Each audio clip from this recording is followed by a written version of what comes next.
নমস্কাৰ বন্ধুসকল সকলোকে জিত আছাম ইউটিউব চেনেললৈ আপোনালোক সকলোকে স্বাগতম জনাইছোঁ বন্ধুসকল প্ৰত্যেক দিনৰ দৰে আজিও আমি টপ 15টা কুৱেশ্যন লৈ আহিছোঁ আজি আমি 15টা কুৱেশ্যন লৈ আহিছোঁ একদম কমন কুৱেশ্যন বন্ধুসকল আপোনালোকৰ কাৰণে মই সিলেকশ্যন কৰি এই প্ৰশ্নকেইটা লৈ আহিছোঁ বন্ধুসকল আজি আমি যেটো চেপ্টাৰৰ ওপৰত আলোচনা কৰিম সেই বিষয়টো হৈছে যে বিশ্ব আৰু ভাৰতৰ অৰ্থনীতি ঠিক আছে বিশ্ব আৰু ভাৰতৰ অৰ্থনীতিৰ ওপৰত আমি আজি প্ৰশ্ন ডিসকাস কৰিম যেটো জিকেৰ কুৱেশ্যন হয় তো প্ৰথম কুৱেশ্যন অৰ্থনীতিৰ পিতৃপুৰুষ বুলি কাক কোৱা হয় ঠিক আছে অৰ্থনীতিৰ পিতৃপুৰুষ বুলি কাক কোৱা হয় ইয়াত অপচন দিয়া আছে Alfred Marshall Adam Smith Aristotle Darwin ইয়াৰ যেটো ৰাইট আনসাৰ হ'ব আপোনালোকৰ হেতু হ'ব আপোনালোকৰ আডাম স্মিথ ঠিক আছে নেক্সট যেটো কুৱেশ্যন আইছে আমাৰ তাত হেতু হৈছে 2017 চনৰ অৰ্থনীতিৰ নোবেল বঁটা কোনে লাভ কৰে তো ইয়াত অপচন দিয়া আছে Cass Sunstein B Richard Thaler C Oliver Hart D Muhammad Yunus তো ইয়াৰ যেটো ৰাইট আনসাৰ হ'ব বন্ধুসকল হেতু হ'ব আপোনালোকৰ ৰিচাৰ্ড থেলাৰ ঠিক আছে বন্ধুসকল এই কুৱেশ্যন ইম্পৰ্টেন্ট দিব মই যিমান কুৱেশ্যন ডিসকাস কৰো মোৰ ভিডিও বিলাকত তো আপোনালোকে গুৰুত্ব দিব কমন কুৱেশ্যন হয় এয়া আপোনালোকৰ আসাম পুলিচ এসএসসি জিডিৰ কাৰণেও কাম আহিব ঠিক আছে 3 নম্বৰ যেটো কুৱেশ্যন আন্তঃৰাষ্ট্ৰীয় মুদ্ৰা নিধিৰ প্ৰধান কোন ঠিক আছে তো ইয়াৰ অপচন দিয়া আছে হেনৰি বেল ক্ৰিষ্টিন লেগাৰ্ড সি জুলিয়ান আসাঞ্জ ডি বেনকি মুন ঠিক আছে নামকেইটা অলপ কঠিন হয় মনত ৰাখিব চেষ্টা কৰিব বহুত টান নাম হয় ঠিক আছে তো ইয়াৰ যেটো ৰাইট আনসাৰ হ'ব বন্ধুসকল হেতু আমাৰ হ'ব বি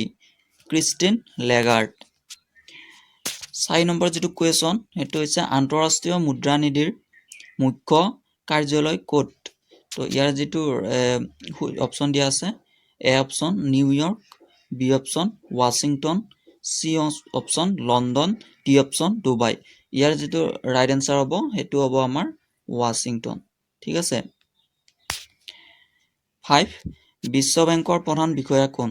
তো আমাৰ অপচন দিয়া আছে Ben Ki Moon B option দিয়া আছে জিম ইয়ং কিম সি অপচন দিয়া আছে সি জিনপিং ডি অপচন দিয়া আছে এডৱাৰ্ড স্নোডেন ঠিক আছে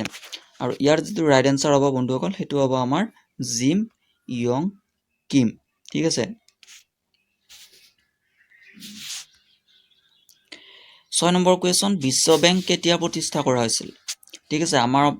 শৰ্ট কুৱেছ অপচন দিয়া আছে 1930 চন 1945 চন 1950 চন 1951 চন ইয়াৰ যেটো ৰাইট আনসাৰ হ'ব বন্ধুসকল হেতু আমাৰ হ'ব 45 চন 7 নম্বৰ যেটো কুৱেশ্যন দিয়া আছে বিশ্ব বেংকৰ মুখ্য কাৰ্যালয় ক'ত অৱস্থিত বেইজিং বি অপচন দিয়া আছে ওয়াশিংটন সি অপচন দিয়া আছে সুইজাৰল্যান্ড ডি অপচন দিয়া আছে টকিঅ বহুত ইম্পৰ্টেন্ট কুৱেশ্যন হয় বন্ধুসকল এটো কমন কুৱেশ্যন আমাৰ অপচন ৰাইট আনসাৰ যেটো হ'ব হেতু হ'ব আমাৰ বি অপচন ওয়াশিংটন ঠিক আছে বহুত ইম্পৰ্টেন্ট কুৱেশ্যন হয় জি এক্সামে নাহক এই কুৱেশ্যনটো সোধা হয় ঠিক আছে তো নাম্বাৰ 8 নম্বৰ কুৱেশ্যন দিয়া আছে এছিয়ান ডেভেলপমেন্ট বেংক কেতিয়া স্থাপন কৰা হৈছিল তো ইয়াৰ অপচন দিয়া আছে 1951 চন 1964 চন সি অপচন দিয়া আছে 1945 চন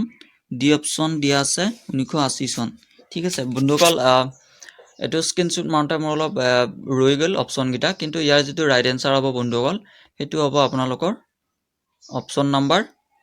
বি ঠিক আছে 1964 চন নেক্সট যেটো কুৱেশ্যন আছে আমাৰ 9 নম্বৰ হয় কোন চনত সৰ্বপ্ৰথমে ভাৰতত বেংক ৰাষ্ট্ৰীয়কৰণ কৰা হয় ঠিক আছে তো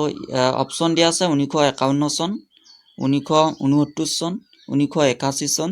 1973 চন ঠিক আছে ইয়াৰ যেটো ৰাইট আনসাৰ হ'ব বন্ধুসকল হেতু হ'ব আমাৰ 1969 চন ঠিক আছে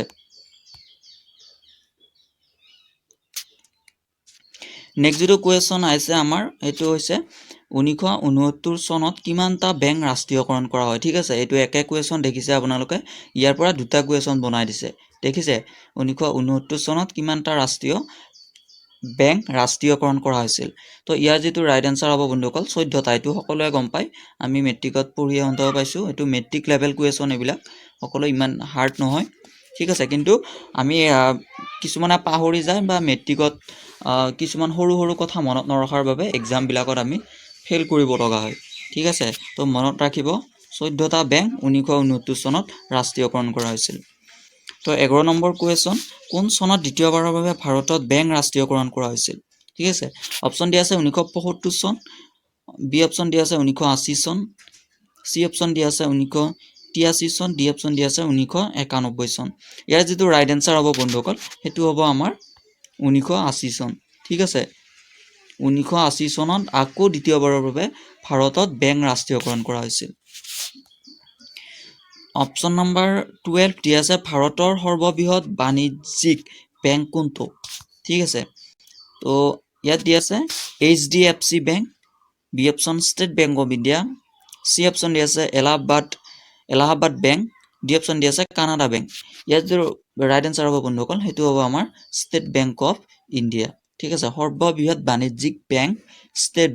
বেংক অফ ইণ্ডিয়া মনত ৰাখিব 13 নম্বৰ কুৱেশ্যন ভাৰতীয় ষ্টেট বেংক SBI কেতিয়া ৰাষ্ট্ৰীয়কৰণ কৰা হৈছিল তো অপচন দিয়া আছে 1947 চন বি অপচন দিয়া আছে 1955 চন সি অপচন দিয়া আছে 1960 চন ডি অপচন দিয়া আছে 1951 চন ইয়াৰ যেটো ৰাইট আনসাৰ হ'ব বন্ধুসকল হেতু হ'ব আমাৰ 1955 চন 1955 চনত ভাৰতীয় state bank SBI state Bank of India যেটো SBI বুলি কোৱা হয় ৰাষ্ট্ৰীয়কৰণ কৰা হৈছিল 1995 চনত তো 14 নম্বৰ কুৱেশ্যন ভাৰতৰ পঞ্চবাৰ্ষিক পৰিকল্পনা কেতিয়াৰ পৰা আৰম্ভ কৰা হয় ঠিক আছে বহুত ইম্পৰ্টেন্ট কুৱেশ্যন হয় বন্ধুসকল এটো এক্সামত আহিয়ে থাকে প্ৰায় এক্সাম বিলাকত দেখাই পোৱা যায় SSC টো আহে অসম পুলিচতো আহে বহুত ইম্পৰ্টেন্ট কুৱেশ্যন ঠিক আছে সকলো ইম্পৰ্টেন্ট হয় কিন্তু এইবিলাক কিছুমান কুৱেশ্যন মানে অতি কমন হয় মানে আহিবই আৰু খাটাং হৈ যায় ঠিক আছে তো ইয়াৰ অপচন দিয়া আছে 1947 চন 1951 চন সি অপচন দিয়া আছে 1950 চন ডি অপচন দিয়া আছে 1951 চন ঠিক আছে তো ইয়াৰ যেটো ৰাইট আনসাৰ হ'ব বন্ধুসকল হেতু আমাৰ হ'ব 1951 চন 1951 চনত ভাৰতৰ পঞ্চবাৰ্ষিক পৰিকল্পনা আৰম্ভ কৰা হয় ঠিক আছে তো আমি শেষৰ কুৱেশ্যনটো লৈ আহিছো ভাৰতৰ নীতি আয়োগ কেতিয়া গঠন কৰা হয় ঠিক আছে অপচন এ অপচন 2014 চন বি অপচন 2015 চন সি অপচন 2016 চন ডি অপচন 2013 চন ঠিক আছে ইয়াৰ যেটো ৰাইট আনসাৰ হ'ব বন্ধুসকল আমাৰ হ'ব এটো 2015 চন 2015 চনত ভাৰতৰ নীতি আয়োগ গঠন কৰা হয় ঠিক আছে তো আজিলৈ ইমানেই আমি সদায় ভিডিও লৈ আহিম এনেকুৱা সুন্দৰ সুন্দৰ কমন সাইজ কুৱেশ্যন লৈ আহিম ঠিক আছে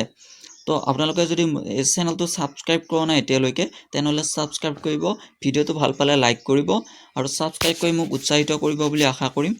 জয় অসম